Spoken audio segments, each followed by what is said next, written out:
Bonsoir à tous et merci d'être là pour ce dernier débat du festival qui aborde un vaste sujet, celui de la science à l'épreuve de la croyance et de la rumeur. Nous n'allons pas faire le tour de la question ce soir, ou sinon nous allons rester très très longtemps ensemble, peut-être même passer quelques années à débattre de cette question.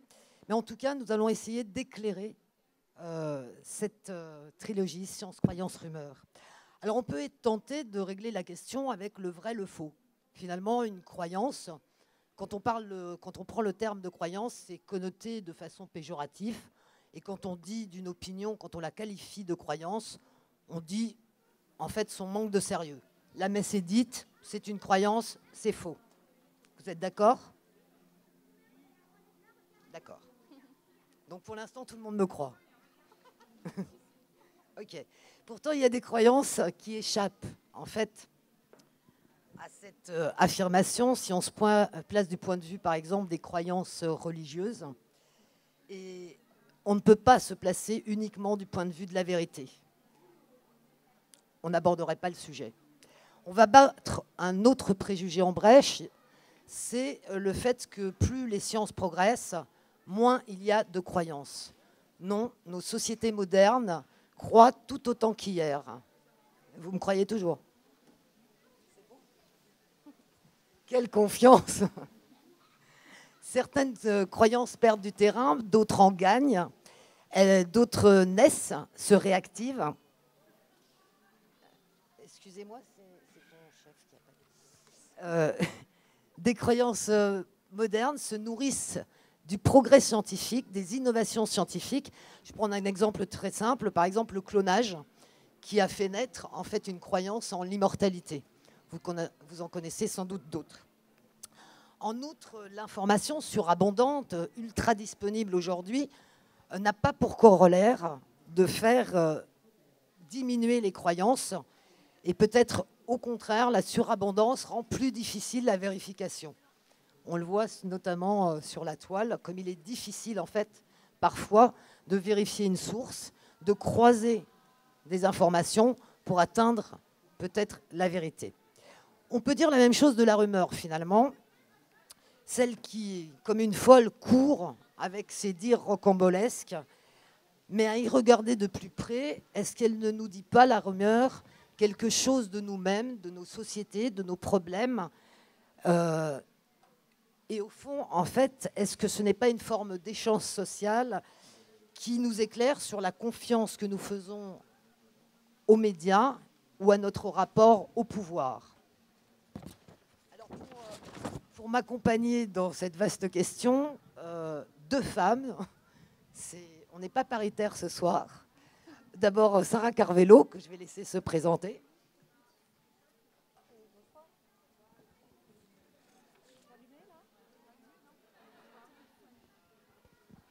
Voilà, là ça a l'air de fonctionner. Sarah Carvalho, je suis philosophe. J'enseigne à l'école centrale donc avec des ingénieurs et je fais de la recherche en philosophie des sciences et en particulier sur l'histoire au long terme des sciences. Et Kenza Gaillardresse. Bonsoir à tous, donc, je m'appelle Kenza Gaillardresse. Merci à vous d'être venus en cette heure tardive. Alors voilà, je suis doctorante pour le laboratoire S2HEP de l'Université Lyon 2. Je travaille donc sur un thème de doctorat financé par la région ARC5, donc l'organisme, sur le thème en fait science, croyance et laïcité. Donc ce qui nous intéresse en particulier, c'est l'idée, les représentations en fait, du créationnisme. Je ne sais pas si vous avez peut-être déjà entendu ce terme. On va en parler un petit peu plus longuement tout à l'heure. Voilà, et je me présente quand même. Je suis Isabelle Santos. Je suis de formation journaliste scientifique. Je travaille à la Cité des sciences de l'industrie à Paris. Et je me permettrai de faire une petite intervention, non en tant que chercheuse, mais en tant que journaliste sur un témoignage de terrain. On va commencer avec Sarah par remonter le temps. Ce n'est pas une fiction. Et on va essayer d'aller voir une période où s'est cristallisée cette question, cette confrontation du savoir et de la croyance. Ah, voilà, ce qui est important, c'est de comprendre comment est-ce qu'en Occident, s'est construit une opposition, une dichotomie, une exclusivité entre croire et savoir. Déjà pour comprendre que ça n'a pas toujours été comme ça, c'est pas partout comme ça, mais nous sommes profondément structurés sur une différence entre deux régimes par rapport au discours, par rapport au réel, un régime de croyance et un régime de savoir. Et pour nous, ce n'est pas possible, en tout cas ça a été le projet moderne, ce n'est pas possible de faire les deux à la fois. Alors je vais revenir un petit peu sur cette origine de différenciation. Ça s'est joué au XVIIe siècle essentiellement, autour d'une période qui est les années 1630, où il y a à la fois l'affaire Galilée et une philosophie de la connaissance qui se met en place. Alors en France, nous, c'est avec Descartes, mais vous avez des phénomènes analogues en Angleterre avec Bacon, et où va être éprouvé par ces philosophes le besoin de garantir le savoir. Et pour eux, garantir le savoir va passer par la mise à distance de la croyance. Alors, je vais revenir juste un petit peu sur ces éléments. Descartes, finalement, il est inquiet sur le statut de ce qu'il sait. Pourquoi ? Parce que, si vous y réfléchissez, ce qui est en train de se jouer, c'est de passer d'une conviction que tout le monde avait, qui était que le Soleil tournait autour de la Terre, à une autre conviction qui est que c'est la Terre qui tourne autour du Soleil. D'accord ? Ce qui joue avec Copernic à partir des années 1543 et qui continue à être développé avec Kepler, etc. Et ça, c'est quand même un traumatisme fort de penser que pendant, en gros, 20 siècles, tout le monde croit et sait que le Soleil tourne autour de la Terre, et puis tout à coup, de penser que ben non, c'est faux, et c'est l'inverse qui se passe.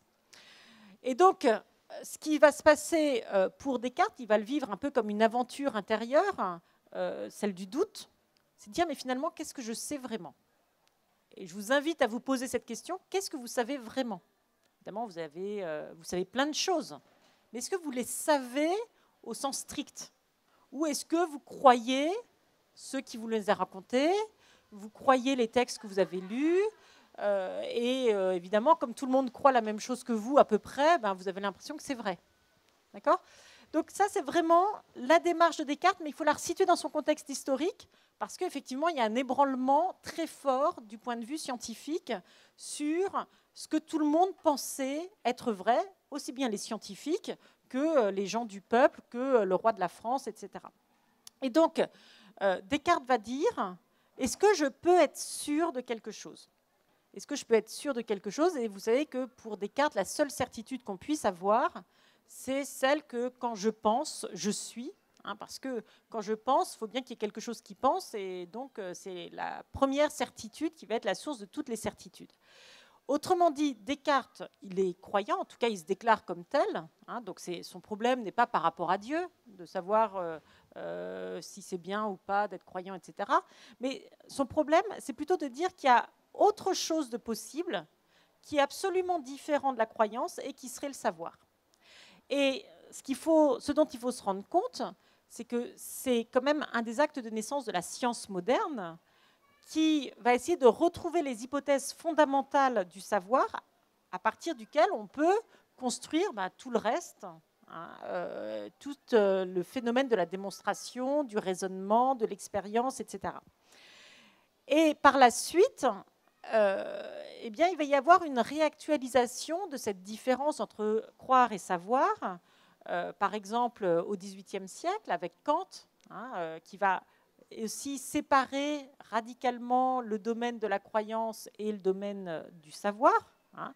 Et là encore, je souligne que Kant est tout à fait chrétien, mais que ce qu'il veut garantir, c'est justement la possibilité de savoir et que c'est complètement différent de la foi ou du croire.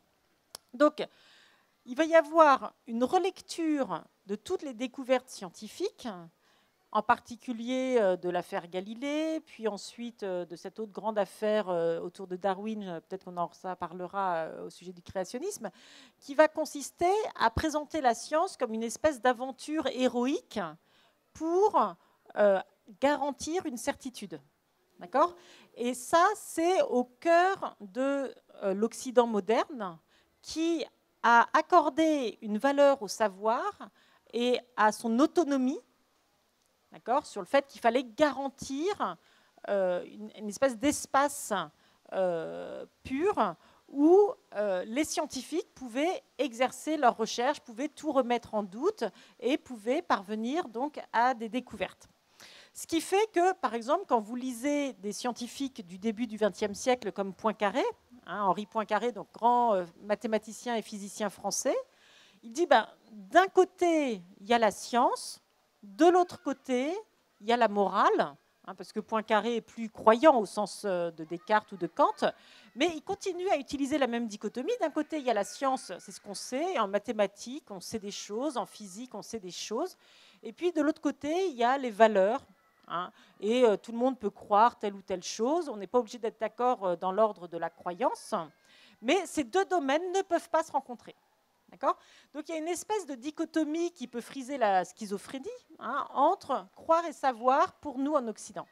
Ce qu'on va voir par la suite, mais je vais repasser la parole à Isabelle, c'est qu'aujourd'hui, en fait, cette dichotomie qui nous a construit, qui a construit la modernité, elle est remise en cause.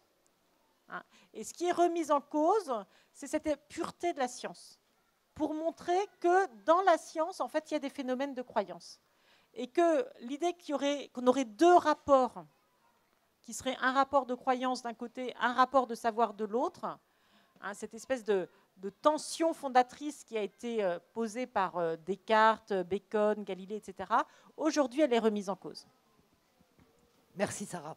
Alors effectivement, aujourd'hui, il y a de nombreuses controverses qui prouvent que des confrontations existent, des convictions s'opposent.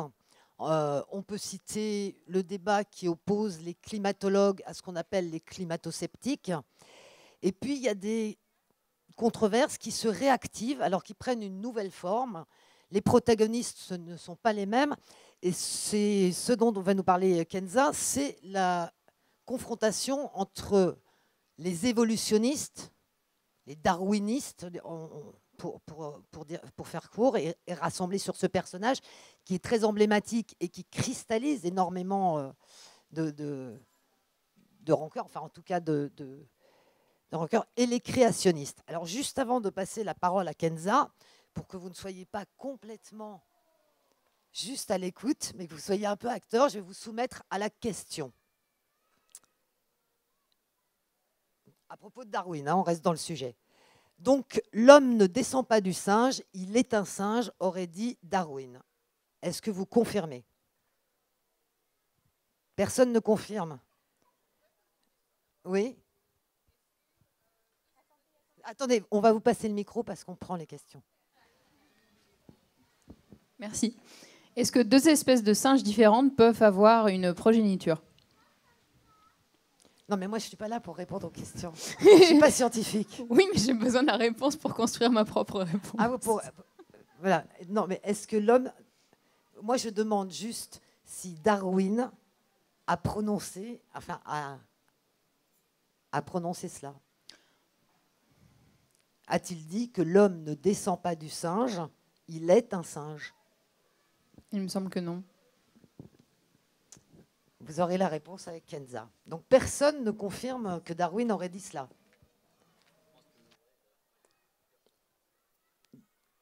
Donc si l'homme ne descend pas du singe, est-ce que Darwin aurait dit autre chose selon vous?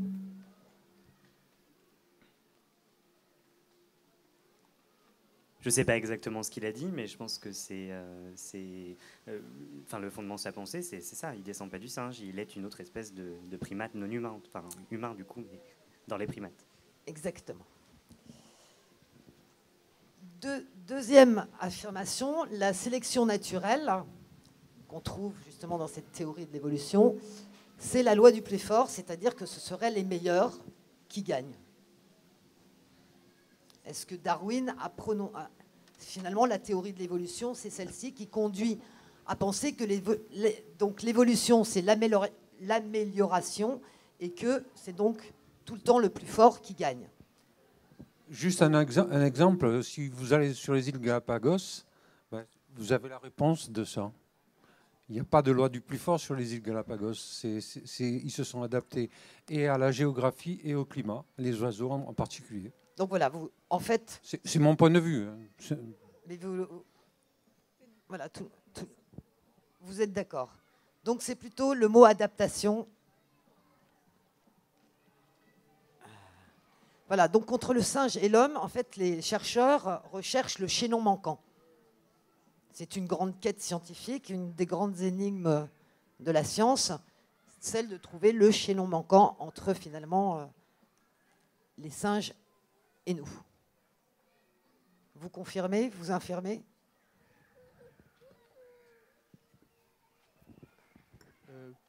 En fait, non, chez nous manquant, on sait qu'il est hypothétique parce que la différenciation entre les espèces déjà est extrêmement floue, donc on ne peut pas trouver un chaînon manquant, quelque chose qui est exactement entre le singe et l'homme, puisque déjà l'homme est un singe, donc on ne peut pas trouver de chaînon manquant, il est toujours hypothétique, on le cherche même. Enfin, ça n'a pas de sens de le chercher puisqu'on sait qu'il n'existe pas. Enfin, on sait qu'il n'y a pas vraiment de chaînon manquant. Il n'y a pas de chaînon manquant. Alors déjà, je vous trouble avec cette image parce que je vous donne une image très linéaire hein, de l'évolution. J'induis une erreur, finalement, en vous montrant le singe, et puis le singe comme ça, et nous nous serions mis debout, et cette image qui a énormément circulé, finalement, c'est elle qui est fausse. L'évolution n'est pas linéaire, de toute façon. Et ma dernière affirmation, avant de passer la parole à Kenza, Charles Darwin serait le premier hipster de l'histoire. Vous confirmez ou vous infirmez? Comment? Il n'était pas tatoué. Voilà la réponse. Bon. Et bien sur ce, je passe la parole à Kenza, qui va donc aborder cette confrontation dont vous avez certainement entendu parler entre la théorie de l'évolution qui est combattue par ce qu'on appelle les créationnistes. Et on va essayer aussi d'éclaircir qui sont les créationnistes et ce qu'on entend par créationnisme.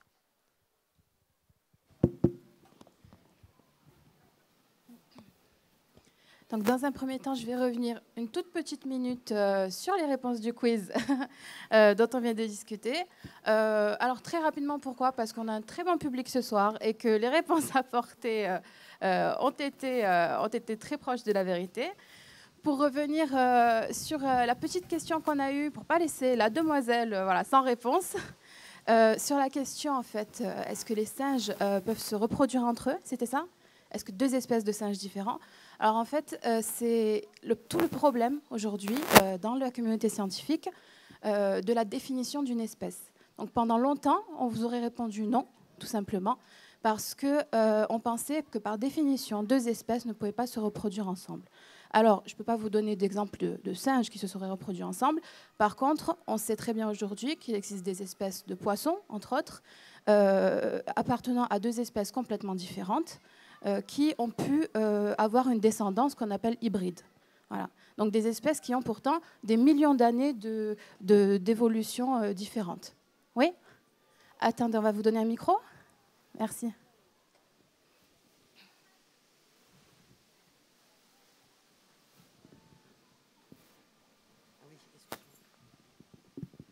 Les descendants hybrides, ils sont stériles, non? Non, absolument pas. Chez les poissons, ils ne sont pas stériles. Ils se reproduisent et ils donnent d'autres hybrides. Merci. Donc, s'il n'y a plus de questions, on va passer à la question du créationnisme. Alors, ce n'est pas la diapo de commencement, donc on va remonter un petit peu en arrière. Ce n'est pas le début du diaporama, désolé.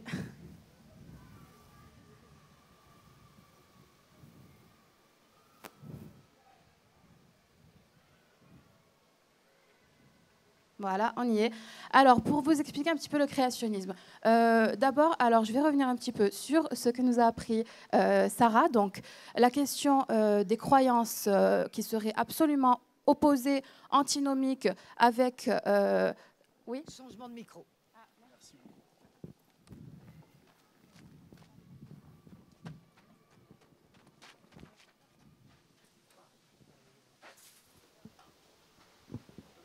C'est bon? Super. Donc la question du créationnisme, en fait, pourquoi elle pose problème? La question, en fait, c'est de comprendre ce que veut dire créationnisme dans un premier temps. C'est-à-dire que créationnisme, ce n'est pas croyant. Le terme, voilà, pourrait nous faire penser le contraire, mais penser, en fait, avoir une spiritualité, croire en une religion au sein de laquelle il y aurait voilà, une création, un être supérieur, ce n'est pas antinomique avec les sciences, tant qu'on garde les registres bien séparés. Voilà. Donc c'est ce que nous a expliqué Sarah tout à l'heure. Le problème du créationnisme, vous voyez l'illustration, c'est justement ce mélange des régimes, en fait, ce mélange des registres, qui n'est pas juste ni du côté de la science, ni du côté de la croyance, après tout, puisque la foi n'a pas besoin de preuves scientifiques. Les croyants, après tout, je veux dire, les vrais croyants, la croyance résiste aux affirmations scientifiques. Voilà, on a pu voilà, constater que Descartes et d'autres, voilà, on ne peut pas dire que ce n'étaient pas des scientifiques, et pourtant ils étaient croyants. Voilà. Le problème du créationnisme, c'est de confondre les deux registres et d'affirmer en fait que la création biblique, coranique ou autre, en fait, est scientifiquement démontrable. Voilà. Ce qui est évidemment une erreur, voilà, au moins une erreur, et sinon une manipulation, on va dire. Voilà, c'est ce qu'on va dire dans un prochain temps. Donc voilà, il y a eu 2 événements majeurs en France. Le créationnisme est né aux États-Unis, voilà, dans le milieu évangélique. Il est arrivé en France sous la forme donc, de l'intelligent design, c'est le nom qu'on donne à ce courant. Alors en France, on a pu noter deux événements vraiment majeurs, en fait, 2 attaques, on va dire, créationnistes. Dans un premier temps, c'est ce que vous connaissez peut-être, ça s'appelle l'Atlas de la création, que vous voyez là en bas, qui est constitué de 3 tomes. Il a été en 2006 distribué à énormément de collèges, de lycées, etc., français, belges. Il a été traduit en tout dans plus de 40 langues. En réalité, c'est un ouvrage créationniste. Son auteur est un créationniste musulman. Voilà, il s'appelle Harun Yahya. Il est turc. Et il a fourni cet ouvrage magnifique. Alors, il est très grand, il est très bien illustré. C'est un ouvrage très riche. Il a été fourni en fait gratuitement à des établissements scolaires pour pouvoir, voilà, pour faire que en fait, les élèves y aient accès facilement. Alors, ce qui est intéressant de savoir, c'est la réaction en France. Comment a-t-on fait face à cette première attaque créationniste dont on n'a pas l'habitude, tout simplement? Donc, en fait, la réaction de l'Éducation nationale a été de retirer tous les ouvrages des CDI et des bibliothèques.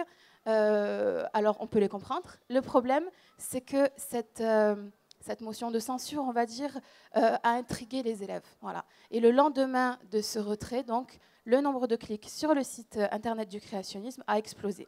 Voilà. Il se trouve que voilà, il est vraiment malin, donc il avait mis son ouvrage évidemment en ligne gratuitement aussi. Donc en fait, on n'a pas vraiment réglé le problème en retirant les ouvrages.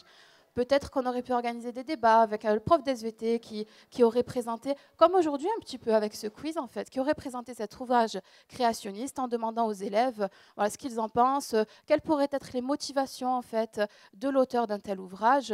Donc c'est des choses peut-être voilà, qu'on pourra faire par la suite. Il y a eu un deuxième événement, c'est la diffusion sur Arte en 2005, donc une chaîne quand même en 2006, pardon, une chaîne quand même voilà réputée vraiment à la pointe en fait pour les sujets de culture et les sujets de science. Le problème, c'est que donc le reportage en question qui discutait en fait, qui représentait les origines de l'homme. Était basé sur les travaux d'une chercheuse paléoanthropologue soupçonnée de créationnisme, en fait, tout simplement. Donc, beaucoup de confusion et beaucoup d'amalgame étaient faits dans ce documentaire. La réaction, encore une fois, n'a pas pu être la censure parce que les évolutionnistes ont pourtant essayé, mais ils n'ont pas réussi à avoir l'annulation en fait, de cette diffusion. Mais ils ont obtenu en fait, l'organisation d'un débat immédiatement après le documentaire, au sein duquel en fait il y avait 2 évolutionnistes, donc pour les citer Pierre-Henri Gouillon et Michel Morange, un biologiste, un chercheur et un historien des sciences. Il n'y avait pas Anne d'Ambrécourt-Malassé ni aucun représentant voilà, du parti créationniste. Donc les réactions ont été, comme vous le comme vous le pensez, en fait, des réactions de rejet vis-à-vis de la communauté scientifique. Donc, on a pu lire sous les vidéos, oui, alors, il la rejette parce que c'est une femme, et les chercheurs sont sexistes. Ils la rejettent parce que si jamais elle avait raison, eh bien, ils ne pourraient plus vendre leurs ouvrages. Voilà, alors ce genre de choses vraiment qui traduit une certaine méfiance en France vis-à-vis de la communauté scientifique, des scientifiques en particulier. Donc, on peut voir ici quelques livres. Voilà, les 2 attaques dont je vous ai parlé ont été vraiment relayées, mais quotidiennement, il y a des ouvrages, voilà, L'erreur de Darwin, Le mensonge de l'évolution, des ouvrages édités donc, par ce courant, en fait, qui veut convaincre voilà, la population. Alors, sur quoi ils se basent? Tout simplement, ils vont attaquer sur 3 fronts. Ils vont attaquer, premièrement, Darwin, voilà, qu'ils considèrent vraiment comme le centre de la théorie de l'évolution. Voilà, précisons quand même qu'à l'heure actuelle, l'évolution biologique se base sur beaucoup d'autres travaux, qu'elle a évolué depuis 2 siècles, mais le centre voilà, de la cristallisation du problème, c'est Darwin. Donc, on va attaquer Darwin, on va le qualifier voilà, de pro-esclavagiste, pro-eugéniste, voilà, raciste, et voilà, tous les mots du monde, évidemment. Voilà. Si vous faites un petit tour par son historique, c'est évidemment faux. Donc, on va dire que l'évolution, tout simplement, a été à la base du nazisme, a été à la base de l'esclavage, a été à la base de voilà, toutes ces choses-là. Pour en fait voilà, saper détruire, si vous voulez, l'aura de cette théorie de l'évolution. Il y a eu effectivement des idéologies suite à cette théorie de l'évolution, mais qui sont des idéologies, voilà, qui n'ont rien à voir ni avec Darwin, ni avec la théorie de l'évolution en soi. Dans un second temps, donc deuxième attaque envers la communauté scientifique, voilà, comme je vous en ai parlé, qui serait assez sectaire entre eux, qui défendrait en fait des institutions et qui aurait des intérêts en fait, voilà, de pouvoir et d'argent.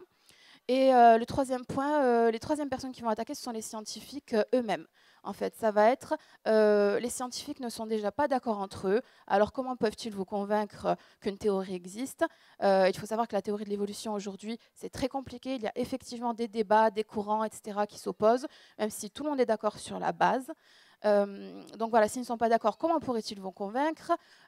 S'ils se sont trompés, en fait, chaque controverse en science qui est relayée donc par les médias de masse, qu'elle soit liée à l'évolution elle-même ou à d'autres aspects des sciences, est l'occasion pour les créationnistes en fait de semer de nouveau le doute sur les scientifiques. C'est-à-dire, voilà, quand il y a des accidents, quand il y a des vaccins, des choses qui marchent mal, voilà, le discours va être, après tout, voilà, ils se sont trompés là-dessus, ils peuvent se tromper sur la théorie de l'évolution. Ils vous ont menti là-dessus, ils peuvent vous mentir sur la théorie de l'évolution. Voilà. Donc ça marche vraiment avec des outils voilà, du genre théorie du complot, amalgame, voilà, beaucoup de choses de ce genre-là.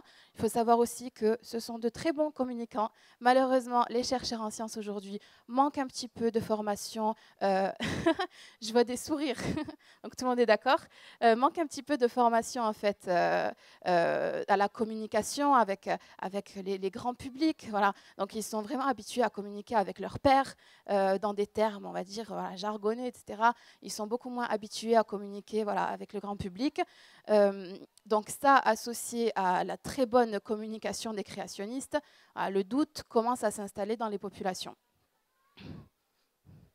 Voilà, la preuve que Dieu existe, c'est qu'il a créé Darwin. On peut tout à fait être croyant et scientifique, mais pas créationniste. Voilà le message. Voilà une petite illustration. Donc, je vais vous proposer maintenant voilà, si vous avez envie en fait, d'en apprendre plus sur la théorie de l'évolution, mais sans forcément lire les grands auteurs que je vous conseille néanmoins. Mais si vous avez envie d'apprendre en vous amusant, il y a beaucoup de choses qui ont été faites par les scientifiques néanmoins, en partenariat avec des journalistes, avec voilà, des médiateurs. Et par exemple, alors, il y a une comédie musicale, je ne sais pas si vous le saviez, une comédie musicale sur Darwin, qui est vraiment très très bien faite, des chansons formidables. Donc vous voyez un petit peu la liste. Malheureusement, elle a lieu aux États-Unis, mais vous pouvez acheter le CD en France, voilà, ou les écouter sur YouTube, voilà, comme vous voulez. Donc l'auteur est Richard Milner. Il présente en fait voilà, l'évolution d'une manière vraiment voilà, merveilleuse d'après ses yeux. Voilà, il présente en fait pas du tout une vision, on va dire, austère de la théorie d'évolution et des sciences. C'est vraiment voilà, très amusant. Donc voilà, le monsieur en question. On va avoir aussi des bandes dessinées. Voilà, c'est très intéressant. Voilà, pour les jeunes, pour les enfants, pour les plus grands, des illustrations. Il va y avoir des images de comparaison, des espèces entre elles, etc. Donc des bandes dessinées vraiment très très bien faites. Donc vous en voyez 2 là-haut. Et vous voyez cette 3e en bas. Les histoires naturelles de Charles Darwin, c'est une bande dessinée gratuite que vous pouvez trouver en ligne. Voilà, que je vous recommande, elle est très très bien faite. Scientifiquement, elle est impeccable et elle est vraiment ludique. Donc je vais vous proposer de regarder 2 ou 3 planches voilà, pour regarder si ça vous intéresse. Donc voilà. Alors vous me dites si ça vous parle. Peut-être que je la lise.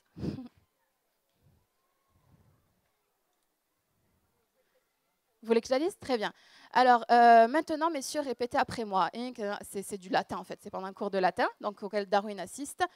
Pendant ce temps-là, il pense, en fait, à tous les insectes. Il faut savoir qu'il a étudié énormément de règnes, en fait, de règnes du vivant, pour arriver à sa théorie de l'évolution. Alors, son professeur lui dit, eh bien, Darwin, si vous croyez qu'en regardant les mouches voler, vous réussirez dans la vie, voilà, ce qui est assez drôle quand on connaît la suite, pas des mouches, des scarabées, donc, pense-t-il. Alors, on a celle-ci. Alors, c'est l'épouse voilà, de Charles Darwin. Donc, ça se passe un peu plus tard dans sa vie, qui n'est pas contente, en fait, qu'il s'enferme dans son laboratoire en permanence et qui pense qu'il aime peut-être plus les plantes de sa serre qu'elle-même. Et en fait, voilà, on voit qu'il est dans sa serre absolument attaqué par ses propres amis, les plantes. Voilà. Donc, je vois des sourires. Ça me fait plaisir. Je pense que c'est une bande dessinée voilà, assez ludique, assez sympa. Voilà, on a une petite dernière. Donc c'est un moment en fait de l'histoire de l'évolution où on va s'apercevoir, on va commencer à observer des espèces qui effectivement semblent partager un ancêtre commun. Et donc vous voyez qu'on se demande bien quel serait l'ancêtre commun de la vache Milka. Voilà. Donc, vous avez aussi des émissions de télévision. Voilà, l'émission C'est pas sorcier sur l'évolution est vraiment ludique. Vous avez aussi, bien sûr, des expositions, par exemple, celle de la Cité des Sciences, donc Darwin, l'original. Malheureusement, celle-ci est terminée, mais je suis sûre qu'il en viendra beaucoup d'autres. Et voilà, je vous conseille de vous rendre dans tous ces lieux, de lire les BD, de lire ces choses-là. Je pense que c'est ça, avant tout, qui va pouvoir voilà, répondre et enlever des doutes et des amalgames que vous pourriez avoir suite à la lecture, au contraire, d'ouvrages créationnistes. Voilà. Merci. Merci à vous. Oui, pour vous passer la parole, il faut attendre le micro, parce que c'est enregistré. Je vais d'abord demander si vous avez une réaction, Sarah, sur cette controverse. J'ai plusieurs questions en fait. La première, c'est que il se peut que Darwin a commis des erreurs d'ordre scientifique. Il y a une question qui m'interpelle. J'ai lu un ouvrage d'Erwin Schrödinger qui s'appelle « Qu'est-ce que la vie ?» Et ce qui est intéressant dedans, c'est qu'apparemment Darwin, il prend l'hypothèse que l'évolution passe par des petites variations et que lui dit en fait non, c'est quelque chose de complètement accidentel qui arrive au niveau moléculaire et quantique. En fait, il y a une sorte de saut quantique qui fait que ça enclenche une mutation en fait. Donc je voudrais savoir si vous pouvez expliquer un peu plus là-dessus. Ce serait très intéressant parce que le livre en lui-même est très intéressant, mais moi à mon niveau c'est un peu dur à comprendre. La deuxième chose aussi, c'est que on voit beaucoup sur Internet la théorie de Darwin servir comme une sorte de propagande d'athéisme. Alors, surtout par des gens comme, s'appelle comment, celui qui a écrit c'est un scientifique britannique en fait, il s'appelle pas Dawkins, je pense Dawkins, oui. Dawkins, et voilà. Et en fait, quelque part, ce qui m'inquiète, c'est que c'est pas vraiment. On est tous d'accord que la démarche scientifique, c'est la démarche scientifique, quoi. On va pas prendre des sophismes religieux, etc. Mais moi, ce qui me fait peur, c'est que quelque part, c'est que cette propagande, au nom de la théorie de Darwin, sert un peu pour stigmatiser d'autres cultures. Donc, je voudrais savoir aussi si vous pouvez développer un peu plus sur ce deuxième point. En vous remerciant. Je vais bien commencer à répondre et puis Kenza complétera. Darwin, effectivement, sa théorie, disons, est le paradigme dominant, mais il y a quand même la moitié de la théorie de Darwin qui est fausse, qui est sa théorie de l'hérédité. Hein, parce que, donc, il publie L'origine des espèces en 1859. Et en fait, sa conception de l'hérédité est complètement fausse. Et si vous n'avez pas une explication de l'hérédité dans l'évolution des espèces, c'est un peu embêtant parce que vous avez beau expliquer qu'il y a des changements, vous n'expliquez pas comment ces changements se perpétuent. D'accord ? Et donc, ça va être un courant parallèle qui s'effectue dans les mêmes années avec Mendel, 1865, la publication sur l'expérience des pois, vous savez, les jaunes et les verts, les ridés et les lisses. Une publication qui passe complètement inaperçue parce qu'en fait, les gens n'en voient pas la portée. Une publication aujourd'hui qui est pas mal critiquée parce que les résultats de Mendel sont trop beaux pour être vrais. Ça tombe vraiment pile poil sur les puissances de 2. Mais qui va être relue en fait 50 ans plus tard, notamment par des gens comme Fischer, et qui vont en fait justement coller la moitié de Darwin sur l'évolution des espèces et la moitié issue de Mendel sur les théories de l'hérédité. Entre-temps, on a observé les chromosomes, etc. Et effectivement, le débat porte sur le fait de savoir s'il s'agit de variation continue ou de mutation par saut. Et il y a une divergence entre Bateson et puis des gens comme Hugo de Vries, etc., sur les continuistes et les mutationnistes. Bon. Mais donc, effectivement, quand on parle de Darwin, il faut bien voir que ce qui est gardé, c'est le cœur de l'hypothèse de l'évolution des espèces, de l'adaptation, de la sélection naturelle, etc. Mais en fait, nous, ce qu'on appelle le darwinisme, c'est ce qui est le néo-darwinisme, c'est-à-dire le darwinisme épuré de sa théorie de l'hérédité et auquel on a ajouté une théorie de l'hérédité qu'il n'a jamais imaginée et qui permet de penser ce que nous, on appelle la théorie de l'évolution. Oui. C'est bon, merci. Oui, effectivement, alors il y a eu depuis toujours des oppositions. Vous avez raison. Il y a eu des oppositions, il y en a encore des oppositions. Justement, voilà, vous parliez de l'évolution continue ou de l'évolution par saut. C'est un débat qu'il y a encore à l'heure actuelle. Les scientifiques ne s'en cachent pas. Voilà. C'est-à-dire que la science ne dit pas voilà, qu'une vérité est immuable, qu'elle sera vraie pour toujours. Ce qui était vrai pour Darwin en 1859, sans les apports de la génétique, entre autres, lui-même en fait, disait volontiers plutôt, que c'est ce qu'il considérait comme vrai jusqu'à preuve du contraire. Voilà. Il y a eu des preuves du contraire sur une certaine partie de sa théorie. Aujourd'hui, voilà, effectivement, c'est un noyau. Effectivement, la science de l'évolution que critiquent aujourd'hui les créationnistes est celle d'il y a 2 siècles. Elle a évolué depuis, elle a beaucoup évolué. Ils critiquent aussi, c'est-à-dire que quand ils critiquent, voilà, ils critiquent aussi l'évolution actuelle, voilà, vraiment. Mais parfois, ils ont des oppositions contre des choses qui ont été remaniées, qui ont été corrigées par les scientifiques eux-mêmes. Voilà. Alors, après, sur votre deuxième point, sur le fait que le darwinisme peut être utilisé pour l'athéisme. Ça, c'est le problème symétrique au créationnisme. Je veux dire, le darwinisme ne dit pas s'il faut croire ou pas en Dieu. C'est 2 domaines dissociés. Darwin lui-même était pas très à l'aise avec cette question-là. Effectivement, sa femme a joué un certain rôle dans cette affaire. En France, ce qui est intéressant, c'est qu'en fait, en France, c'est la traduction française de Darwin par Clémence Royer qui a cristallisé ce débat autour du problème religieux. Parce qu'elle était athée convaincue et en fait, elle a donné une traduction de Darwin, disons, qui a accentué, disons, une position qu'on pourrait appeler matérialiste. Mais Darwin est mal à l'aise sur cette question parce que pour lui, ça renvoie à un questionnement personnel. Il n'a pas de position tranchée au cours de sa vie, comme on peut le voir dans sa correspondance. Et personnellement, je pense que d'utiliser Darwin dans un sens ou dans l'autre n'a pas de sens. Mais c'est vrai que, résultat, l'utilisation, disons, en faveur d'une position matérialiste athée pose autant de problèmes que la critique en faveur du créationnisme. Je voudrais rajouter une chose qui est compliquée. Alors peut-être qu'ici les gens le pensent déjà, mais c'est qu'en tant que médiatrice des sciences, vulgarisatrice des sciences. Souvent, en fait, on parle des choses en affirmant des résultats, en montrant en fait l'aboutissement de la science. Et peut-être avons-nous tort de toujours mettre l'axe. Voilà, on a trouvé, voilà nos formules, on a trouvé. On délivre quand même l'idée que la science c'est, la science est vérité.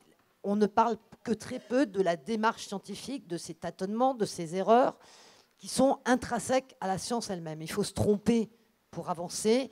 Les erreurs ne sont pas des échecs, sont des pistes qu'on abandonne. Et c'est tout un travail que nous avons à faire aussi pour restituer en fait, finalement, la démarche scientifique auprès de ceux qu'on veut convaincre que la science, effectivement, est une avancée. Il y a aussi des emballés sur le progrès. On fait la confusion, le progrès scientifique sur le progrès humain. On a effectivement aussi des torts dans la façon dont les vulgarisateurs, et je ne fais pas mea culpa, mais en tout cas, ça induit l'idée que ce serait la vérité, que ça ne se trompe jamais. Non, la science avance, mais aussi en réfutant les précédentes, et que c'est justement presque l'esprit scientifique que de faire ça. Moi, je vous invite à lire un livre qui a été fait par un physicien qui s'appelle Carlos Rovelli, qui est absolument très bien vulgarisé, qui s'appelle Anaximandre ou la naissance de la science, qui vous explique effectivement que la science ne peut... Finalement, l'esprit scientifique, c'est l'esprit critique. C'est remettre en cause. Et Anaximandre est un élève, en fait, finalement, de Thalès. Et c'est parce qu'il... Non pas qu'il dit il a tort, c'est parce qu'il remet en cause ce qu'a fait Thalès qu'il avance, et que c'est comme ça que la démarche se fait. Voilà. Alors maintenant, je vais passer, parce qu'on pourra se redébattre. Moi, je vais vous présenter une expérience de terrain pour faire le pendant de ce qui est finalement la confrontation avec la croyance, avec une confrontation que j'ai eue au cours d'une expérience avec les rumeurs. Alors, on va voyager un peu, on va partir en Afrique. Et c'est le cas du virus Ebola face aux rumeurs lors de la dernière grande épidémie, et la plus grosse épidémie qu'il y ait eu sur ce virus, en 2015, en Afrique de l'Ouest. Alors, je vais juste revenir un peu en arrière. Cette maladie, elle est apparue au milieu des années 70 au Zaïre qui ne s'appelait pas encore la RDC, la République démocratique du Congo. La même année, il y a un scientifique belge qui va identifier le virus, et il va lui donner le nom d'Ebola parce que c'est une rivière qui coule dans la zone qui est infectée. C'est aux confins du Zaïre et à la frontière du Soudan. Dans les années 80, on n'entendra pratiquement pas parler de ce virus. Dans le milieu des années 90, il y aura quelques foyers épidémiques de nouveau au Zaïre et au Gabon. À l'été 2014, il y a une nouvelle flambée en République démocratique du Congo. Et c'est en novembre, vraiment fin de l'année 2014 et en 2015, que cette épidémie va frapper l'Afrique de l'Ouest, et notamment 3 pays, vous avez tous entendu parler, puisqu'on a tous été avertis, qui va frapper la Sierra Leone, le Libéria et la Guinée. Voilà, je passe rapidement, mais c'est quand même important de savoir comment se transmet cette maladie. Donc, le porteur, le réservoir de ce virus, c'est une chauve-souris frugivore qui vit dans les forêts tropicales. Elle contaminerait les animaux de la forêt, qui contaminerait l'homme, parce que les hommes vont en forêt, vont toucher des animaux qui sont morts, ou des chasseurs qui touchent du gibier, qui tueraient le gibier. Puis en fait, il y a une transmission secondaire qui se fait d'homme à homme. Alors je préfère dire interhumain, parce que si je dis homme à homme, on pourrait penser que c'est entre personnes masculines. C'est ce qui m'est arrivé en Afrique. Cette transmission interhumaine se fait par simple contact avec les liquides corporels. Alors, c'est la sueur, les larmes, le sang, les diarrhées, toutes les sécrétions, finalement. Et il y a aussi une transmission qui est très particulière, parce que le virus, le moment où vous êtes le plus contaminant, c'est au moment de la mort. Et au moment des rites funéraires, quand on touche les morts, en fait, finalement, c'est le moment où c'est le plus contaminant. Les symptômes, ils sont assez simples. C'est au départ de la fièvre, donc ce n'est pas caractéristique d'Ebola. Une forte fièvre, des maux de tête, des vomissements, de la diarrhée. Et puis après, ça se complique. Effectivement, on a des hémorragies internes, externes, une insuffisance rénale, hépatique, et puis c'est une maladie mortelle. Alors, le contexte dans lequel on est en 2015, moi je suis en Guinée, et c'est une situation de crise énorme. C'est-à-dire les morts se comptent par centaines, on est dans une urgence, c'est la panique, la peur, et cette situation, elle est très favorable à la rumeur. On va avoir une masse de rumeurs, et moi je les ai classées en trois catégories. Les rumeurs qui vont concerner le déni. C'est par exemple, il n'y a pas d'Ebola ici, la Croix-Rouge doit quitter. Il n'y a pas d'Ebola dans notre pays. Il y a les rumeurs qui vont concerner, qui vont être accusatrices. On va trouver un coupable. En fait, on nous introduit cette maladie de façon volontaire. Et il y a des rumeurs sur les traitements, parce que, comme on dit, il n'y a pas de traitement, on va en inventer, et notamment les tradipraticiens, enfin les guérisseurs, vont se charger de dire, si, il y a un traitement, et on va le voir. Donc le déni, Ebola n'est pas ici, Ebola n'est pas dans la région, Ebola n'est pas réel, ça dit deux choses. Alors pourquoi on dit ce n'est pas dans la région? Parce que les gens pensent aux conséquences économiques que ça peut avoir, c'est-à-dire on va fermer les frontières, on va être isolé, et c'est une catastrophe pour un pays. Donc ce n'est pas seulement les populations qui disent ça, il y a des gouvernements qui ne déclarent pas qu'Ebola est ici, qui vont mettre du temps à informer qu'il y a des cas d'Ebola dans le pays. Et elle dit une deuxième chose, la maladie n'est pas réelle, c'est aussi dire elle n'est pas d'origine naturelle. Elle ne serait pas une maladie comme les autres qui se transmet, alors on connaît les noms. Elle serait volontaire, elle aurait une origine mystérieuse, et on voit apparaître des panneaux dans les rues qui disent le tueur mystérieux Ebola, et ça c'est dans à peu près tous les pays qui ont été contaminés. Donc comme ça se répand l'idée, et pourquoi aussi? Parce que ça va tellement vite qu'on ne peut pas penser qu'un simple je vous ai serré la main et je suis malade. Et comme ça se compte, mais alors au départ c'est vraiment une flambée, ça a été quelque chose d'absolument spectaculaire, et pour les personnels qui sont allés sur le front, on a été tout de suite débordés. Il y a le deuxième type de rumeur dont je vous parlais, accusatrice, ce sont les Blancs. Les Blancs contre les Noirs. Pourquoi? Parce qu'on est quand même dans des pays qui ont été colonisés. L'Occident a mauvaise réputation. Alors quand on dit les Blancs, c'est les Européens et les Américains. Donc il y a une volonté d'exterminer les Noirs. On nous a toujours... comment dire ou non persécutés, mais surtout exploités. Et de toute façon, on a tout intérêt à faire descendre la démographie. On veut nous exterminer. Puis on a un coupable idéal qui va être finalement le coupable, il va être réel. Ça va être les organisations qui sont sur place, et notamment une des organisations qui était en première ligne, MSF. Et MSF va être accusé, effectivement, même par les pots d'échappement des voitures de MSF qui se déplacent en ville, ils transmettaient le virus.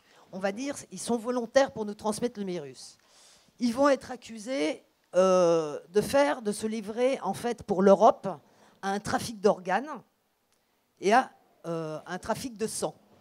C'est-à-dire qu'on ne voit plus... il faut savoir que quand l'épidémie démarre, donc on emmène les gens dans des centres de traitement, on ne les voit plus et on ne sait pas ce qui s'y passe.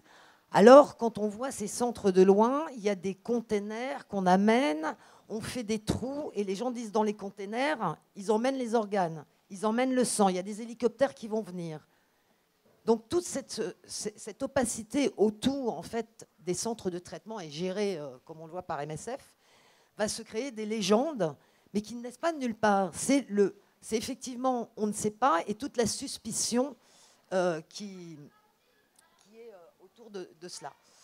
Et puis, donc, là, voilà, et va se développer aussi contre les organisations, qu'il ne faut surtout pas, quand les organisations arrivent, aller vers eux. Il ne faut surtout pas qu'ils vous prennent, parce qu'ils vont entrer dans la tente, alors c'est les centres de traitement, la tente, et ils vont disparaître. Alors surtout, vous les voyez arriver, vous vous cachez, vous fuyez, et ça a été aussi des gros problèmes qu'on a rencontrés sur le terrain.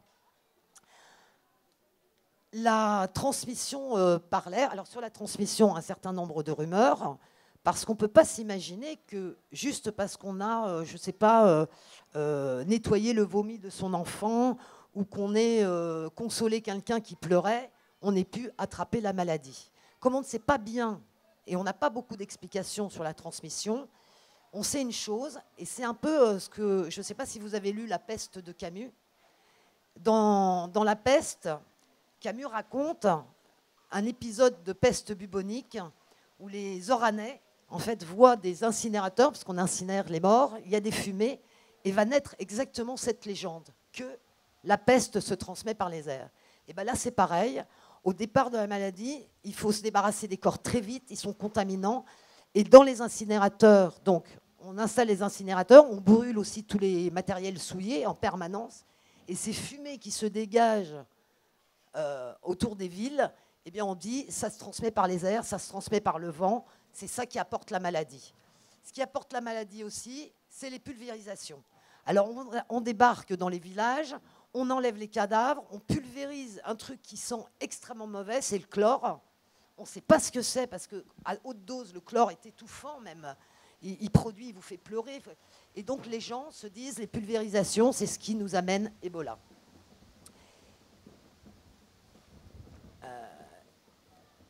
Donc je le dis, on a donc accusé les organisations de se livrer à un trafic d'organes. Ça a été très très fort, hein, puisque on ne savait rien de ce qui se passait dans les centres. Et je vais vous montrer des images. Voilà comment on emmenait les gens, parce qu'il faut aller vite. Il ne faut pas que les autres membres de la famille les touchent. Donc voici un enfant qui est malade, qu'on va emmener dans un centre et qui va disparaître sous la tente, à qui on va prélever du sang, etc. Donc ces images, je vous les montre parce que c'est ce que voyaient les gens. On embarque les gens à toute vitesse dans des camions. On ne laisse pas les gens s'approcher. On ne dit pas au revoir, on n'accompagne pas, on ne dit pas venez, vous pouvez les accompagner jusqu'au centre. On est obligé de les séparer de façon très brutale et de les mettre à l'isolement. Ces images, elles sont fortes, elles parlent d'elles-mêmes, et on peut s'imaginer dans la même situation si demain, je ne sais pas, j'arrive chez vous, j'emmène dans cette tenue, c'est-à-dire que les gens sont masqués, je ne vois pas leur visage, ils ne parlent pas ma langue, parce qu'il faut savoir que même si on est en Afrique, par exemple, francophone, en Guinée, tout le monde ne parle pas français. Il y a des zones d'intervention où les gens parlent une langue locale. Ils ne parlent pas ma langue. Ils emmènent les gens dans des sacs en plastique où ils les jettent dans des camions. C'est toute une littérature qui peut naître de tout ça. Donc ces images ont été prises, puis ils disparaissent derrière les grilles. Et voici ce que voyaient à peu près les gens, des centres dont on ne peut pas s'approcher parce qu'il y avait des périmètres chlorés autour afin d'éviter la contamination, mais les gens n'avaient pas cette information. Alors l'urgence a fait effectivement que l'information, en fait, elle était compliquée. On devait agir et informer en même temps. On découvrait soi-même les informations au fur et à mesure, telle zone était touchée, et on s'imagine que la panique était aussi bien du côté de l'organisation sanitaire que des populations. C'était le plus grand flou. Des rumeurs sur les traitements, bien sûr, on a dit il n'y a pas de traitement pour Ebola. Donc que font les guérisseurs? Eh bien, ils disent il y a un traitement. Alors c'est l'oignon, c'est manger de la noix de cola, c'est prendre de l'eau salée, du Nescafé avec de la javel. Tout a été dit. Et puis on a eu un grand fléau qui est le meilleur des amis, parce qu'on a aussi pu faire passer des messages par les réseaux sociaux, mais aussi des réseaux sociaux qui se sont révélés extrêmement contagieux pour propager la rumeur. Alors, quelles conséquences ça a eu? Eh bien, des conséquences désastreuses, parce qu'il y a des centres sanitaires qui ont été fermés, qui ont été saccagés, des personnels soignants qui ont été tués, des équipes de sensibilisation qui ont été lapidées. J'ai moi-même des amis guinéens qui ont été tués au cours d'une campagne de sensibilisation. Les gens les attendaient en disant de toute façon, vous êtes la parole de ceux qui veulent qu'on aille dans ces centres, qui veulent que les Noirs soient exterminés. On a vu courir d'énormes bruits, donc des conséquences terribles sur les personnels soignants, les centres de santé, la violence, parce que les gens aussi s'attaquaient les uns les autres. en prétendant entre ethnies. Par exemple, moi, j'ai assisté à des violences à la frontière du Burkina avec des Guinéens. C'est-à-dire on empêchait des travailleurs guinéens de venir au Burkina. Les zones frontières n'étaient pas fermées en disant c'est eux qui vont nous amener Ebola. Donc les gens se bastonnaient. Donc il y avait eu énormément de violences. Les rumeurs sur les ONG, le personnel, ont généré des situations terribles puisque les patients ne se présentaient pas pour les soins. Donc on perdait du temps pour la prise en charge. Donc des gens mouraient faute de prise en charge. Et tout ça fait que finalement, des gens ont été tués par la rumeur. On peut le dire comme ça, la rumeur les a tués. Donc ça, c'est les conséquences. Voilà, beaucoup de scènes. Voilà. Et je voulais dire aussi que la rumeur, elle a été visuelle. Il y a énormément d'images absolument horribles qui ont circulé, et notamment celle des zombies. Ça a été jusqu'en Chine. C'est-à-dire les malades d'Ebola qui étaient morts, qui se réveillaient et qui étaient des zombies qui allaient venir contaminer les autres. Et en Chine, cette rumeur a énormément circulé. Et c'était une image qu'on en voit dans les films d'horreur. Mais les gens, finalement, ils croyaient parce qu'on disait ils ont des saignements, donc c'est ça, c'est vrai. C'est tout à fait vrai. Alors le contexte, je l'ai dit, qui favorise la rumeur, la situation de crise, certes, mais en fait, c'était typique de rumeurs où les gens n'avaient pas confiance dans les médias, dans la parole finalement des médias, pas de confiance vis-à-vis des dirigeants, une information qui circulait lentement, donc un manque de transparence. On a laissé en fait s'installer les choses, donc tout ça a contribué énormément. Et puis des explications qui étaient données, en fait des messages qui étaient délivrés en fait sans vraiment de précaution, comme celle justement de il n'y a pas de traitement et qui a causé énormément de mal, parce que dites comme ça, c'est il n'y a rien à faire, donc c'était Ebola égale la mort, et la mort, je veux que ce soit chez nous. Alors à tout ça, comment on pouvait lutter contre la rumeur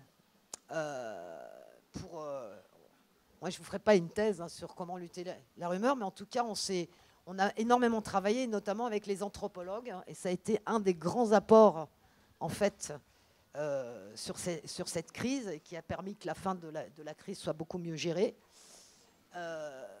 d'essayer de restaurer la confiance, bien sûr, avec les gouvernants, d'essayer de donner des gages en disant, en étant plus transparent, en évitant que les gens pensent que les gouvernements se faisaient de l'argent, parce qu'on disait, de toute façon, ils font ça pour qu'il y ait des fonds internationaux qui viennent, c'est des intérêts avec les industries pharmaceutiques des pays du Nord.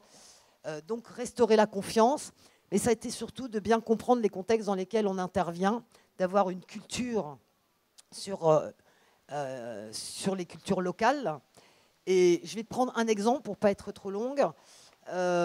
Cette précipitation qui était légitime de la part des intervenants, des soignants, de faire disparaître les corps dans un premier temps dans une grande urgence afin qu'il n'y ait pas d'essayer de contenir la contamination, a été terrible, puisque les gens, en fait, en Afrique, ont besoin d'abord de voir leurs morts, de les toucher, de les laver, etc. Et donc, très vite, les anthropologues ont essayé de monter à la périphérie des centres des alternatives, ce qu'on appelait des alternatives aux funérailles, de façon à ce que les familles puissent voir les visages de leurs morts et qu'on puisse procéder à des enterrements, à des rituels d'enterrement. Les fameux trous que les gens disaient, ils font des trous, c'est là qu'ils cachent le sang, etc., finalement étaient des fosses communes, et on a révisé les choses en faisant des tombes personnelles avec le nom des gens, en leur mettant des croix. Je vais vous en montrer. Donc voilà, ça c'est un exemple finalement à une périphérie, là c'était à Conakry, de ce qui pouvait être mis en place de façon à ce que les morts soient enterrés avec respect, et les tombes qu'on essayait d'avoir chaque identifiées, et non pas des fosses communes. Alors l'apport de l'anthropologie de la santé, je vous l'ai dit, Ebola, ce n'est pas du tout la seule épidémie qui a donné lieu à tant de rumeurs, c'est la même chose pour le sida, il faut rester vigilant. Chaque cas de crise le sera, et pour des choses en fait, auxquelles il faut sans arrêt penser, les mots qui peuvent tuer. Au départ, le mot centre d'isolement a été très mal pris, ça a été changé en centres de traitement, puis on a dit au lieu de chambres de traitement, chambres de service, essayer d'apaiser en fait aussi tout le vocabulaire qui était très anxiogène, et de parler aussi avec les mots des gens, d'écouter les populations locales et de les rendre acteurs aussi de la sensibilisation. Moi, j'ai particulièrement travaillé avec les autorités religieuses, ceux qui mettaient en confiance les populations, qui pouvaient les délivrer un message en direct, travailler avec les autorités, les chefs de village, ceux qui sont des référents finalement pour la population et qui sont ceux à qui peuvent porter une parole et qui ne sont pas suspects d'être venus de loin pour prêcher une vérité et qui mettent en confiance, s'appuyer sur les communautés locales, essayer de travailler avec eux pour aussi trouver des moyens alternatifs. Alors sur le contact, pareil, on a appris à se saluer d'une autre façon, on appelait ça les salutations Ebola, parce qu'en Afrique, on se prend beaucoup, et notamment par exemple à l'entrée de la mosquée, on se salue, on se serre la main, et dans la rue, si on ne se salue pas, c'est un manque de respect, et d'avoir une sorte de salutation où on ne rentrait pas en contact, mais qui disait la même chose et qui était initiée par les populations elles-mêmes. Voilà, j'en terminerai là pour ce témoignage. Et si vous avez des questions, mais je vais... Alors, une question ici, tout de suite. Oui, bonsoir. C'est peut-être un peu naïf comme question et c'est facile de dire ça après coup, mais malgré l'urgence de la situation et la difficulté qu'il peut y avoir sur place, notamment de langage comme vous l'avez mentionné, est-ce que vous ne pensez pas que... Enfin, la rumeur a tué des gens, j'entends, mais la rumeur, elle est un peu causée quelque part aussi par les pays qui, justement, même s'ils servent à endiguer cette épidémie, agissent de façon mauvaise dans la gestion de la crise, en mettant pas en place les mesures nécessaires d'explication à la population et qui favorisent justement la naissance de ces rumeurs. Alors, on est d'accord, l'organisation de la gestion de crise a été mauvaise au départ, mais il n'y avait qu'une organisation sur place. Ça a mis un temps, et surtout la fulgurance en fait, de l'épidémie, parce que jusque-là, on avait affaire à des épidémies qui ont été contenues dans des zones... dans une zone. Là, c'était vraiment la flambée, ça atteignait les villes et installer des campements, commencer à agir entre l'action pour qu'il n'y ait pas de contamination, sachant que la contamination est très très simple. C'était au départ une espèce de je ne sais pas comment dire, c'était un espèce de cauchemar. Et en plus, on ne savait pas comment dire, parce qu'entre le moment où il fallait monter des camps en ayant l'autorisation, parce que les populations en fait ne voulaient pas qu'il y ait des camps de montée. Donc il fallait convaincre de monter les camps, de soigner. Les personnels soignants étaient eux-mêmes réticents. Enfin, c'était, j'entends bien, mais c'est pas en fait en termes binaires, les méchants, etc. En tout cas, la gestion de crise, certes, elle n'était pas bonne. Les messages délivrés étaient trop généralistes. L'organisation, l'OMS, délivrait des messages types qui ne sont pas forcément les messages qu'il faut porter auprès des populations. On n'a pas le temps de se rendre compte si les gens se l'approprient, comment ils se l'approprient. Dire « Ah ben oui, il faut laisser vos morts, c'est fini, les gens ils sont morts », et se contenter de dire qu'ils étaient morts, ce n'était pas suffisant, c'était une vérité. Mais en même temps, ça ne résolvait pas le problème que les gens pouvaient penser « Mais qu'est-ce qu'ils font de nos morts ?» Non, bien sûr, mais c'est pas du tout l'action sur place et même la mise en place par l'OMS sur lequel j'émets un doute, mais c'est plus au niveau des organisations gouvernementales.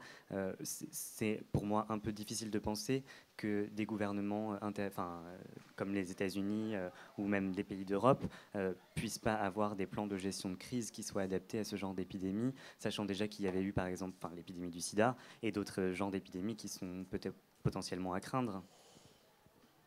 Alors, ils ont peut-être des gestions de crise, mais en fait, je le dis franchement, je suis intervenue aussi sur le sida.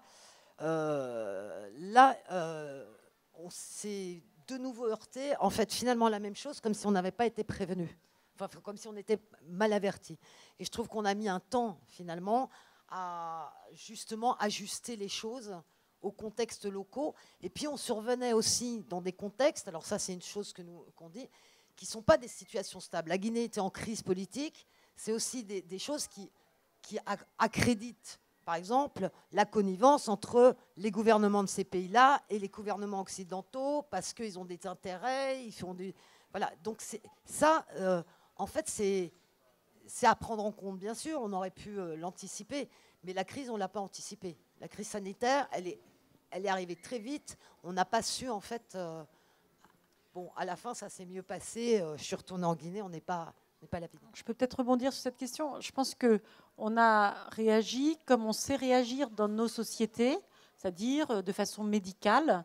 Et en fait, ce que ça montre, c'est qu'il y a une incompréhension, mais des deux côtés. C'est-à-dire qu'eux n'ont pas compris l'intervention médicale, mais nous n'avons pas compris leur propre réaction. Et en fait, ça montre que nous, on a confiance dans la médecine. Vous allez à l'hôpital, pas très agréable, mais vous faites confiance. Et même s'il y a des choses que vous ne comprenez pas, vous attendez parfois 1 jour, 2 jours qu'on vienne vous expliquer ce qui va se passer. Mais fondamentalement, on est dans un rapport de confiance. On voit par exemple que certaines populations, quand on maîtrise mal la langue, quand on n'est pas habitué à être pris en charge comme ça, il y a des populations qui ont plus de mal et c'est compliqué aussi pour le personnel de bien réagir. Bon, donc, ce qu'il faut comprendre, c'est qu'eux n'avaient pas confiance, mais nous, on ne comprenait pas cette confiance, ce manque de confiance. Parce qu'eux, en fait, ils interprétaient à travers leur regard cette prise en charge sous la forme d'esprit, sous la forme d'une stratégie qui renvoie à leur histoire d'une exploitation, etc. Et donc, ce qu'il faut comprendre, et c'est ce qu'apportent les anthropologues, et je peux peut-être développer un petit peu ce point-là, mais c'est que la science, elle s'ancre dans une culture. La science, elle n'est pas universelle, rationnelle, point. Non, la science, elle est ancrée dans une culture dans laquelle elle fait sens. Et je voudrais juste prendre 2 exemples un peu symétriques pour essayer de comprendre ça. Le premier exemple, c'est quand les Occidentaux essayent de se demander si les autres cultures font des sciences. D'accord ? Il y a eu un grand historien qui s'appelle Joseph Needham dans les années 1950 qui s'est demandé, mais est-ce que les Chinois font des sciences ? Et en fait, les Chinois, ils font des mathématiques, mais ils n'écrivent pas les mathématiques comme nous. Et puis, ils n'ont pas fait beaucoup de physique au sens où nous, on le fait. En revanche, ils ont fait beaucoup de vulcanologie, ils ont fait beaucoup de chimie, ils ont fait beaucoup de botanique. Donc, déjà, pour une population très ancienne, avec une culture écrite très riche, on s'aperçoit qu'ils font des sciences, mais ils ne font pas exactement les mêmes sciences que nous. Et même quand ils font des mathématiques, par exemple, on s'est beaucoup intéressé au théorème de Pythagore, qui s'appelle le théorème de Guku en Chine, qui existe à peu près à la même période qu'en France, au IIIe siècle avant Jésus-Christ, mais ils ne le démontrent pas de la même façon. D'accord ? Donc, il y a eu une première réflexion sur le fait que faire des sciences, ça peut être de plusieurs manières. D'accord ? Avec plusieurs objectifs aussi. Par exemple, l'objectif technique, chez les Chinois, n'est pas aussi développé que nous. Nous, on veut toujours des applications techniques, on veut des machines, etc. Un deuxième grand axe de recherche, ça a été les travaux d'anthropologues, justement, qui sont là, allés dans des sociétés sans écriture. Est-ce qu'on peut faire de la science sans écriture ? D'accord ?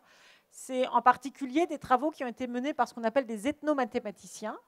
Ils se sont dit, les mathématiques, nous on pense que c'est universel, tout le monde fait des mathématiques, tout le monde peut comprendre les mathématiques, ça fait partie vraiment de l'humanité, les mathématiques. Ils se sont demandé, est-ce que dans d'autres cultures, il y a des mathématiques ? Et en fait, ils ont repéré des dessins et des jeux qui correspondent à des structures géométriques. Par exemple, les mandalas. Par exemple, des dessins qui sont faits dans certaines populations sur la plage, donc des dessins qui n'ont pas vocation à continuer. Ou des jeux de ficelles. Vous avez une ficelle fermée, et puis vous faites la tour Eiffel. Bon, eux, ils ne font pas la tour Eiffel, mais ils font d'autres choses. Bon. Et ils se sont demandé, est-ce que ça ne serait pas des mathématiques ? D'accord ? Je ne sais pas ce que vous en pensez, mais finalement, qu'est-ce qu'il y a là-dedans ? Il y a l'idée de produire des figures de façon algorithmique, répétable. Mais il n'y a pas d'écriture. Et puis, ce n'est pas des grands savants qui font ça, c'est des grands-mères qui font ça avec leurs enfants et qui peuvent réciter des mythes, qui peuvent réciter des poésies, qui peuvent chanter. D'accord ? Donc, les structures de la science ne sont pas les mêmes. Et donc, finalement, Il y a une vraie décision. Est-ce que c'est de la science, est-ce que c'est des maths ou est-ce que c'est pas des maths? Et on n'est pas d'accord sur ça, parce qu'il y en a qui pensent que pour qu'il y ait des mathématiques, il faut une notation mathématique. Donc il faut forcément de l'écriture. Et puis que si vous récitez des poésies en faisant des mathématiques, ce ne sont pas des mathématiques. D'accord? Donc finalement, qu'est-ce que c'est que la science? Sur quelque chose d'aussi radical que les mathématiques, parce que les mathématiques, c'est bien un enjeu scientifique avec des démonstrations, tout le monde peut refaire la même chose, mais tout le monde peut refaire les jeux de ficelle, tout le monde peut refaire les mandalas, mais est-ce que c'est de la géométrie? D'accord? Donc ça, pour vous montrer que finalement, nous, on appelle science quelque chose, et on est convaincu que c'est ça de la science, mais quand on va ailleurs et qu'on essaye de comprendre si ce qu'ils font, c'est de la science, on est très démunis.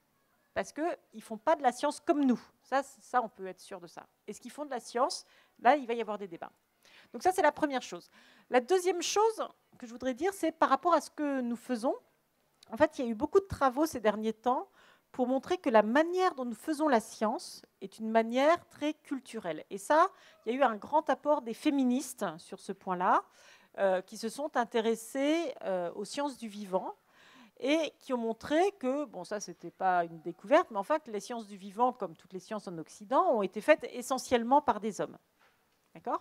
Et ce qu'elles ont essayé de montrer, ça c'était le deuxième point qui était plus nouveau, c'est de montrer qu'en fait, ce que disait la biologie, c'était un point de vue qui exprimait en fait des valeurs, et des valeurs masculines, plutôt que des valeurs féminines. Et qu'il y avait d'autres manières de s'intéresser à la science, d'autres manières de faire de la science, qui seraient une manière de faire de la science par des femmes. Et effectivement, se sont développés des chercheurs féminins qui ont commencé à faire de la science autrement, en montrant que finalement, on pouvait s'intéresser à d'autres choses dans la science. On pouvait donc découvrir d'autres choses. D'accord ? Et donc, l'idée, c'est de comprendre que il ne s'agissait pas de critiquer cette science qui avait été faite par des hommes avec des valeurs masculines, mais il s'agissait de montrer qu'il y avait d'autres manières de faire de la science. Ces femmes étaient complètement intégrées dans la communauté scientifique. D'accord ? Elles faisaient leur thèse comme tout le monde, elles publiaient comme tout le monde, etc. Sauf qu'à partir d'un certain moment, elles s'intéressaient à des questions qui n'avaient jamais été abordées. Et par exemple, il y a une généticienne comme ça très connue qui s'appelle Anne Fausto-Sterling, qui a beaucoup travaillé sur les cas des intersexes. Vous savez, ces gens qui naissent avec, qui ne sont ni, vous savez que le sexe, ça se décline à plusieurs niveaux, génétique, physiologique, psychologique, social, etc. Mais qui montraient que parfois, au niveau génétique et physiologique, il y avait une indétermination du sexe, ce qu'on appelle les intersexes. Bon, donc, elles en ont fait un vrai sujet d'étude en tant que tel, en montrant que c'était intéressant, et ça a été une des origines des réflexions sur les questions de genre, mais pour montrer que, en fait, c'était resté un point aveugle, parce que les cas d'intersexes, lorsqu'ils étaient traités traditionnellement par la biologie, ils étaient traités sur le fond d'une dichotomie entre hommes et femmes, et que c'était comme ça, et qu'on n'allait pas, c'était pas possible de penser autrement. Donc, ce qu'il y a d'intéressant, c'est de montrer que même nous, dans notre manière de faire des sciences, il y a des valeurs implicites qui font qu'il y a des choses qu'on ne voit pas et d'autres sur lesquelles on est très focalisé. D'accord ? Et il y a eu beaucoup d'études ces derniers temps, qui, alors là, dépassent largement le cas du féminisme, qui n'ont pas vraiment de rapport d'ailleurs avec le féminisme, mais pour montrer comment est-ce que les sciences sont porteuses de valeurs. Les valeurs sont embarquées, impliquées dans les sciences. Et là, je le disais de façon un peu négative sur cette biologie qui pendant longtemps a été une biologie masculine, mais en fait, ce qu'il faut comprendre, c'est qu'il y a aussi des vertus très positives. C'est-à-dire que, par exemple, la manière dont nous faisons de la science, c'est très imprégné par les valeurs de la démocratie. C'est très imprégné, par exemple, par le fait que déjà la science, c'est très important. Qu'on a envie que tout le monde puisse accéder à une culture scientifique. Ce n'est pas le cas de tous les pays. D'accord ? Donc déjà, de comprendre cette valeur que nous accordons à la science, c'est lié à la démocratie, à l'importance du savoir pour accéder à la liberté. Ensuite, il y a l'idée qu'on a créé des critères de la science comme l'objectivité, comme l'impartialité, et que ça, c'est jamais gagné, et que ça, c'est des valeurs qu'on souhaite préserver. Vous savez qu'à un moment où la science est de plus en plus financée par des grosses industries, ce n'est pas évident de garder l'impartialité. Donc de se battre pour garder cette impartialité, que les scientifiques assument le fait qu'ils peuvent avoir des conflits d'intérêts et que donc il faut qu'ils soient vigilants pour garder cette exigence scientifique qui est l'impartialité, ça c'est un vrai débat. D'accord ?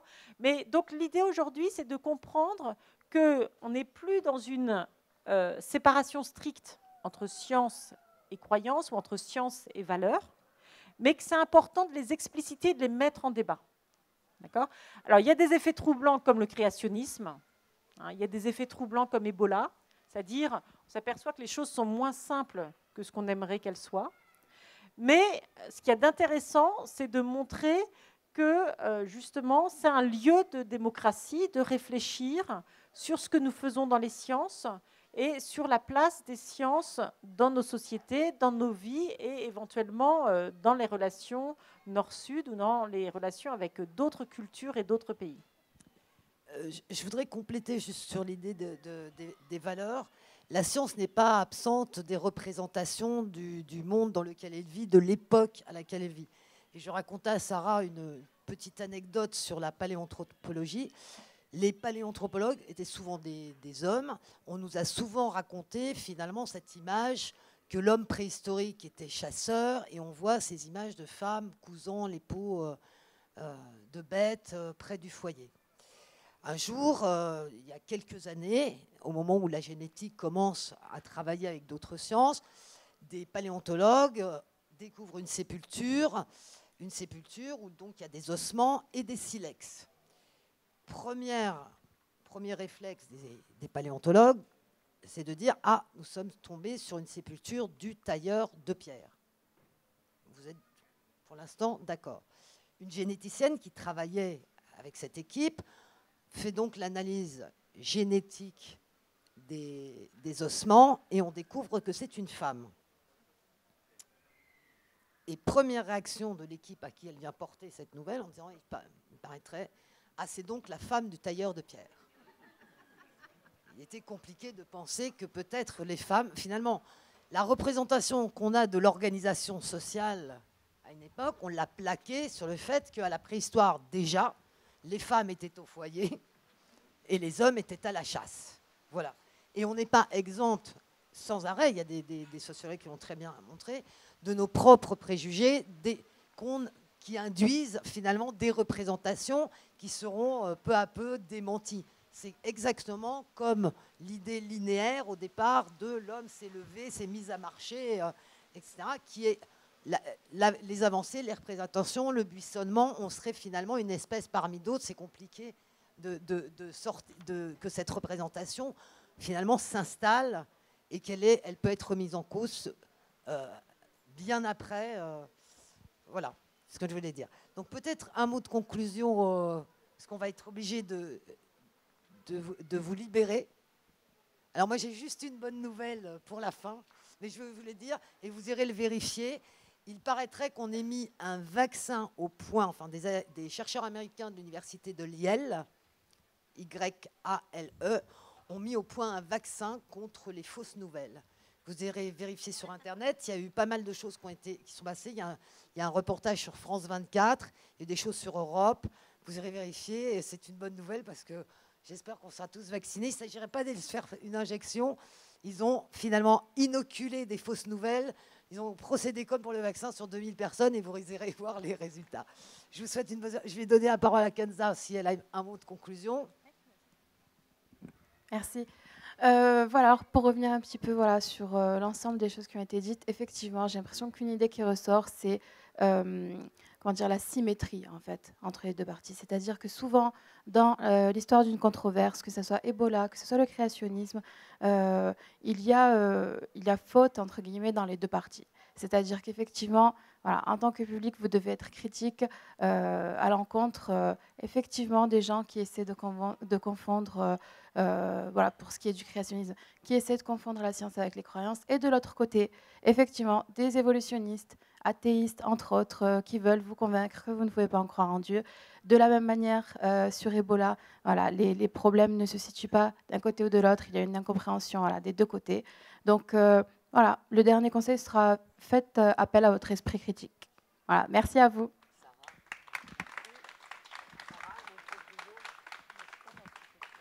Pas de conclusion. Alors moi, je tenais à remercier toute l'équipe qui a organisé ce festival Pop Science. Je dirais un nom, mais les autres m'en voudront pas. Je remercierai surtout Samuel, qui a effectué un travail formidable, qui a entraîné une équipe de choc avec lui. C'était un beau pari. Il a eu le temps avec lui. Il avait même commandé le beau temps. Formidable. Merci à l'équipe de l'Université de Lyon Sciences Société. Merci à la régie technique qui a assuré. Et merci au public d'être au rendez-vous.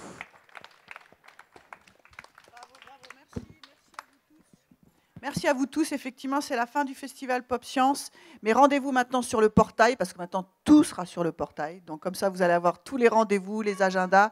Un grand merci effectivement à tous les participants du festival, tous les doctorants qui sont venus, la régie, et puis bien sûr toute l'équipe Sciences et Société, toute l'Université de Lyon, et puis tout particulièrement Samuel Bello et Clémentine qui ont porté ça avec brio et courage et zénitude. Bravo. Merci beaucoup.